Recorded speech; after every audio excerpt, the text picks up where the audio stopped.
Welcome to the Emotional Balance Sheet, the go-to podcast for parents with multiple kids, especially those with twins, triplets, or more, who are navigating the maze of modern family life and personal finance. Whether you're overwhelmed by education or retirement planning, parenting dilemmas, career transitions, or trying to define your purpose and plan, we're here to guide you with empathy, encouragement, and expertise. Hosted by Paul Fenner, founder of Tama Capital, a certified financial planner and parent to 4 kids, including a set of triplets. Our podcast is your ally in the quest for financial peace of mind, proving that money matters, but family comes first. Subscribe now and join our community of empowered parents at tamacapital.com. This podcast is for informational purposes only and should not be relied upon for investment decisions. Clients of Tama may retain positions in the securities discussed in this podcast. What does comprehensive financial planning even mean? At Tama Capital, it means a family office where lifestyle planning such as retirement, college, portfolio management, and tax prep and planning are all under one umbrella. But it goes beyond numbers. We focus as much on the emotional side of financial planning as we do on the financial side. We get you. We understand your challenges of building a family, business or career, and a healthy life. We are devoted to wealth planning for families like yours because we are you. Learn how our family can help your family by visiting tamacapital.com. Hi, and welcome back. I had a conversation with a family a few weeks ago about their kids' college plans, and they said something to me that really struck. And I remember the father saying, I just want them to have the same opportunities I had. And I thought to myself, that sounds just like me. It sounds pretty reasonable. But then I started thinking about what that actually means. It aligns with a piece that I recently read again by Morgan Housel, and it goes something like this. Which of my current views would I disagree with if I was born in a different country or part of the country or generation? What haven't I experienced firsthand that leaves me naive to how something works? And as busy parents, we're making decisions every day about what we think we know, about money, about careers, about what our kids need. But how much of that is what we know versus where and when we grew up, or what happened to us when we grew up? Let me tell you about a story about a family I've been working with for years. We'll call them the Hughes. They came to me convinced that their kids needed to follow a specific path. 4-year college, specific type of degree, specific type of career, because that's what worked for them. But their oldest son, he was interested in something different, something completely different. The trades, like plumbing, electrician, carpentry, and they were struggling with it.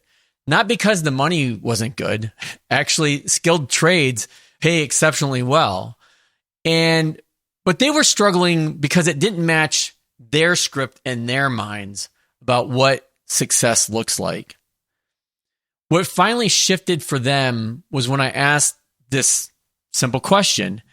If you were born 20 years ago with the student loan debt that you had today, with the job market that exists today, would you make the same choices? That sat with them for a long time.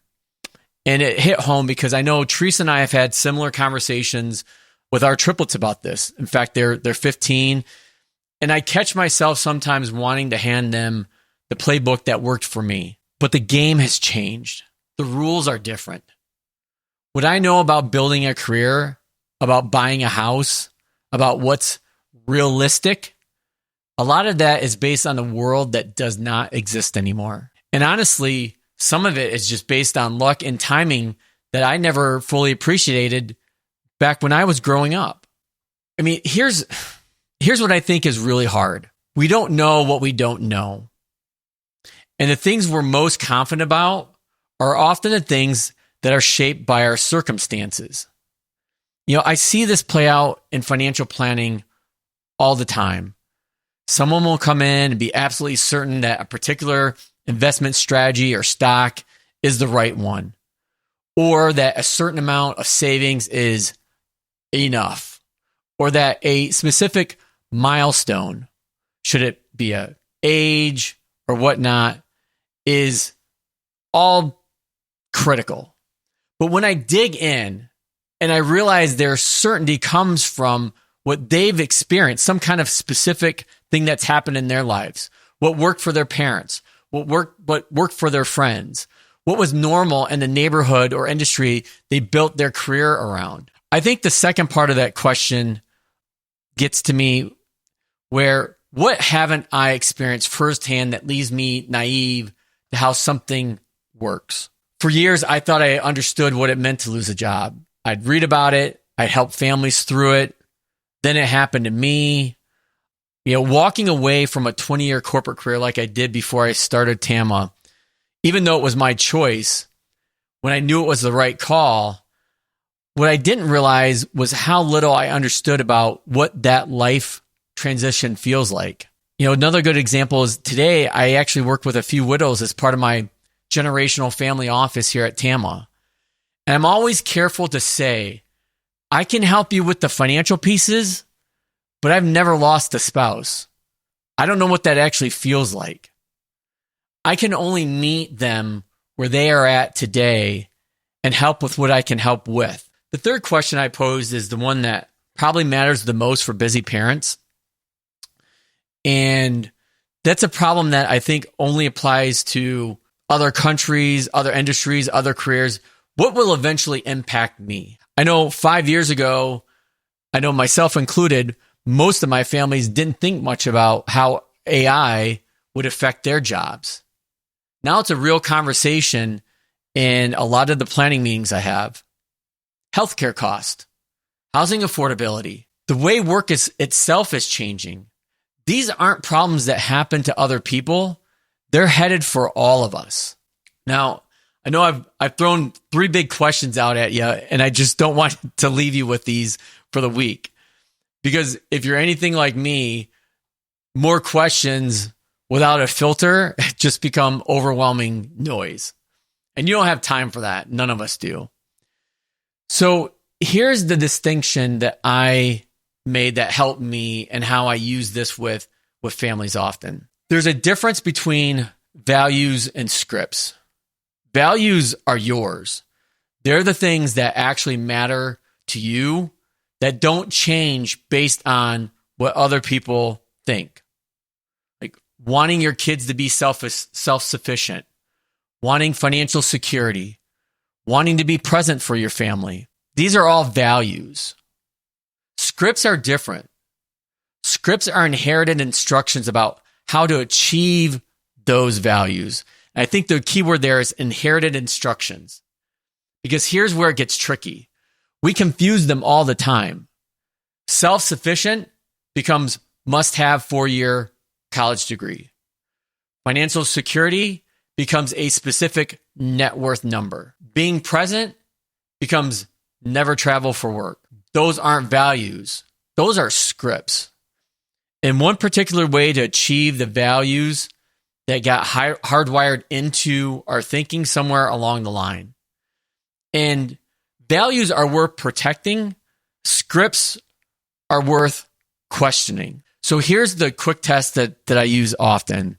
When I feel strongly that something should be a certain way, I ask myself 2 words. Says who? If the answer is because that's what my parents did, or because everyone I know does it this way, I try to make sure I pause. I can't do it all the time, but I really try. And not to reject it, but just to check whether it still applies to my life, my family, and my situation. If the answer is because I've actually thought about this and it fits with what matters in my family, I trust it and I move on. That's it. 5 seconds. You can do it in the car, in the shower, wherever you may be. But if you want to focus on this in a more deep manner, I guess, there's 3 places where I see these inherited scripts cause damage all the time. First is what your kids should do after high school. The college or bus script is the most expensive inherited belief most families carry. If you feel resistance to your kids' path, ask, says who, before you push back. Second, what enough money looks like. If your target keeps moving, it's probably not based on your actual life. It's based on comparison or an outdated script about what financial security means to you. And third, how do you define a successful career? Title, salary, prestige? Those metrics came from somewhere. But are they yours, or did you inherit them from someone? So this week, notice when you feel a strong should about money or your kids. Just notice it. And then ask, is this my value, or is this someone else's script for achieving it? Because again, if it's your value, trust it.